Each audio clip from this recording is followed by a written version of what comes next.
Kami kenalan dulu. Perkenalkan, nama saya Todong Putra Simbolon. Saya mahasiswa USU sekarang semester 6. Sama seperti saudara Todo, saya Bintang Andika, semester 6. Nama saya Dinda. Nama saya Serena Marisha, juga semester 6. Tadi kami sudah perkenalkan diri, jadi sekarang kami minta berperkenalkan diri. Oke, kenalkan saya Christian, saya konselor adiksi di rehabilitasi yang ada di sini. Oke, di sini sebagai pembimbing, sebagai konselor. Oke, mungkin kita bisa langsung masuk ke inti dari wawancara ini. Silakan ya. Kalau abang sendiri konselor mantan pecandu. Iya, saya mantan pecandu. Kalau konselor itu apakah harus dari mantan pecandu atau gimana? Untuk di tahun 2020, mungkin sekarang udah diperkenankan non-edik pun bisa dijadikan seorang konselor. Yang penting ada sekolahnya selama 3 bulan. Nah, ada sekolah konselor selama 3 bulan, training dia selama 1 bulan. Kalau itu konselor adiksi yang dari mantan pecandu itu ada sekolahnya lagi nggak? Ada banyak sekolahnya. Makanya seperti saya bilang tadi, sekolah untuk menjadi seorang konselor itu selama 3 bulan.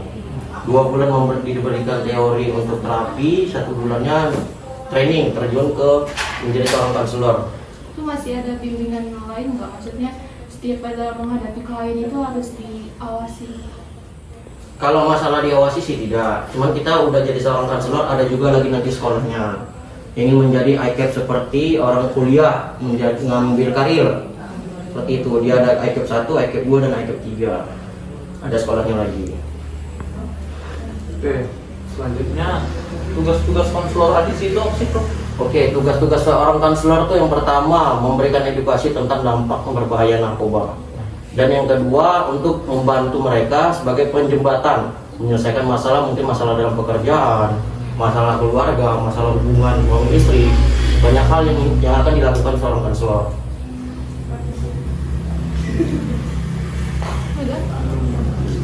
Kan bro udah bilang ada pelatihan khususnya. Bisa ceritakan lebih detail bagaimana pelatihan tersebut? Oke, untuk yang namanya sebuah pelatihan, kan banyak nih case yang akan kita hadapin dari berbagai klien. Nah, jadi untuk pelatihan itu ada berbagai macam, seperti menangani case manajemen dalam permasalahan. Dia juga ada masalah mental untuk menghadapi orang yang mengalami psikis atau mengalami gangguan mental. Dan juga ada yang namanya untuk mereferal, seperti itu tadi kita harus mempelajari untuk caranya mereferal untuk merujuk ke psikolog atau ke rumah sakit jiwa.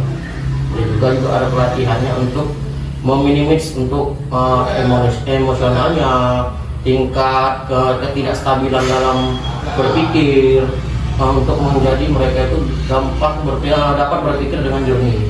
Banyak tuh pelatihannya, mungkin nggak bisa saya jelaskan secara rinci.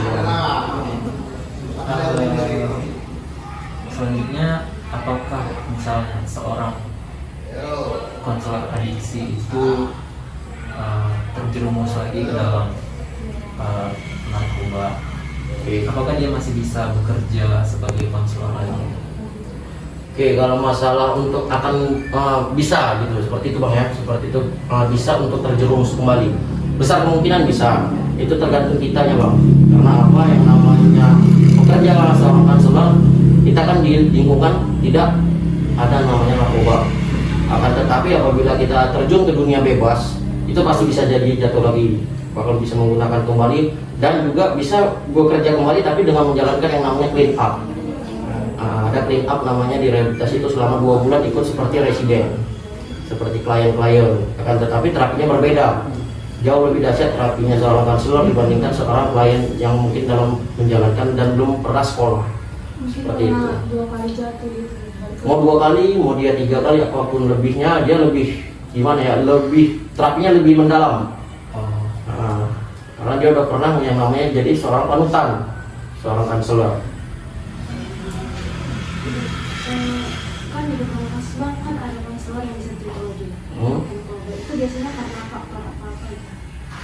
Untuk analisis sampai sekarang kebanyakan kalau konselor yang jatuh kembali menggunakan itu karena mungkin stigma dari keluarga. Kalau untuk dari faktor lingkungan kecil, kenapa? Karena dia bisa meminimais gitu. Dia mengetahui teman yang tidak baik untuk ditemenin. Tapi kalau untuk stigma ataupun omongan dari keluarga atau mungkin dia lagi kacau dalam keluarganya, itu bisa jatuh kembali. Berarti yang salah. Ya, akan jatuh kembali. Seperti yang saya bilang tadi, penyebabnya banyak, mungkin dari lingkungan. Tapi kan kalau dari lingkungan dia cuma kecil harapannya. Dia kebanyakan besar kemungkinan nih dari keluarga, dari stigma ataupun ekonomi. Bisa dikarenakan faktor ada masalah dalam keluarga, itu bisa jadi mbak, bisa jadi jatuh. Nah, jadi kalau orang biasa aja yang tidak mantan pecandu, apabila ada gesekan dari keluarga ataupun ada mungkin permasalahan dalam keluarga, pasti bisa kacau pemikirannya. Apalagi mantan pecandu yang gampang dengan mudahnya jatuh. Tapi juga kayaknya bisa karena melihat ada apa ya? Ada pemicu atau Iya. untuk bahan atau barang. Nah, kalau untuk barang tersebut itu tergantung manusianya, tergantung orangnya. Barang itu tidak akan bisa menggiurkan kalau tidak ada di tempat. Nah, itu namanya sugesti, mbak. Nah, sugesti itu datangnya cuma 15 detik. Setelah itu sugesti itu akan hilang dengan sendirinya. Berarti itu sebagai pemacu. Pemicu, itu disebut kalau dunia materinya trigger namanya. Mungkin itu dulu untuk wawancaranya.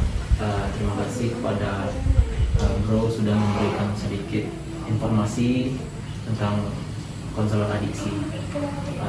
Kami mohon maaf jika ada kesalahan dan perbuatan. Terima kasih. Oke, Bang. Oke, Bang.